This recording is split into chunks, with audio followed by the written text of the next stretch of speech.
Hello IELTS learner. Today I'm gonna teach you tips for true false not given and yes no not given. So many people think that it is too difficult to solve that true false not given or yes no not given, but honestly and believe me, it is too easy, and it is even the most easiest thing in IELTS reading. Okay, so for true false not given and yes no not given, we have to get some ideas, like try to skim the passage first. So if you will get a passage where you will get the first question as true false not given, in that case only try to skim the passage. Okay, and the best part about true false and not given would be all the answers you will get in a sequence. Okay, sequence means even if you get your first answer in passage first line, which means you will be pretty sure that the next answer you will get in their next lines. So there is no complication like fill in the blanks and other parts. Okay, so how we can find true? For true there are two ways. Okay, the first way would be try to find the keywords first. Keyword means what is question is being asked.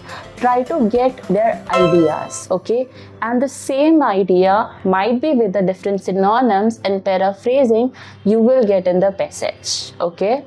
So sometimes they use a kind of paraphrasing or different type of synonyms in the passage, which makes you confused. But once we understand the idea, we can easily find true.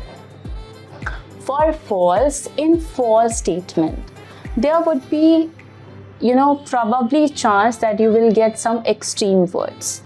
Extreme words means there would be oppositions of quantifiers, okay?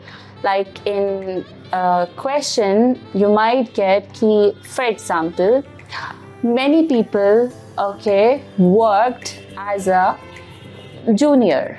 Okay, so many people worked as a junior.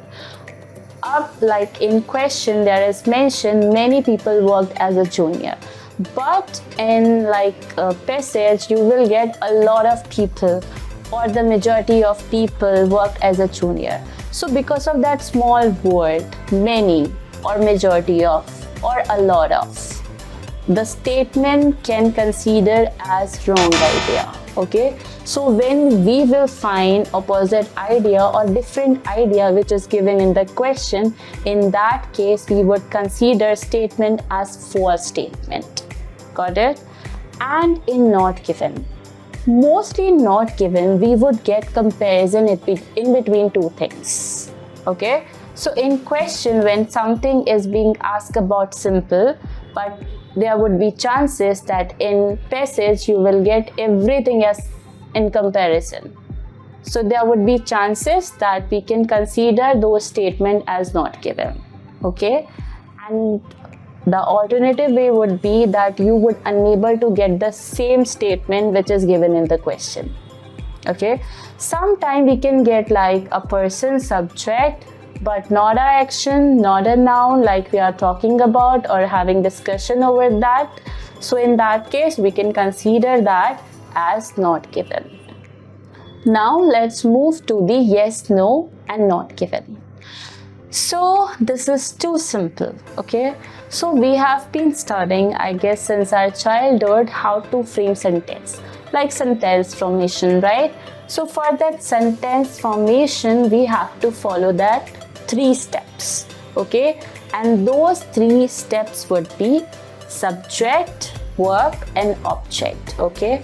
So when we read a question, okay, and when we read subject, verb and object, and if you will get 3 of things in the passage, so in that case we would consider that thing or that statement as yes. Now let's move to the yes, no and not given. So as we know that how to, frame a sentence, right? This is too easy. So sentence formation we all, have done in our entire life. So we have to follow the same formation when it's come to the yes, no and not given. Okay, so there is 3 steps that we have to follow, okay, to frame a sentence. And that would be subject, verb and object. So if you find three of things like subject, verb and object in the passage, so that thing we would consider as yes. Okay. For example, children have studied in school. So if we find children studied and school, three of things but might be with the different synonyms or with the paraphrasing, so we would consider that thing as yes. Okay. But if we found any two things can be found like subject, object, sometimes not verb, like the action would be different. Okay. For example, children, have studied in college. So we find children, we find study, but when it's come to the school, we found college. So when we get two same statement but the third thing is different, in that case we would consider that as no. And for not given, if you find any one thing from these three like subject, verb and object, so we would consider that thing as not given. We might find children but not studied, not school.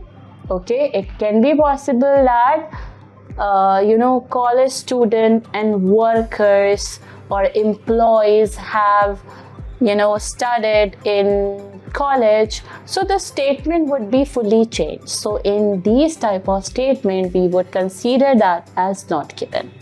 So there are some easiest way, with that you can get good bands. Thank you and follow for more.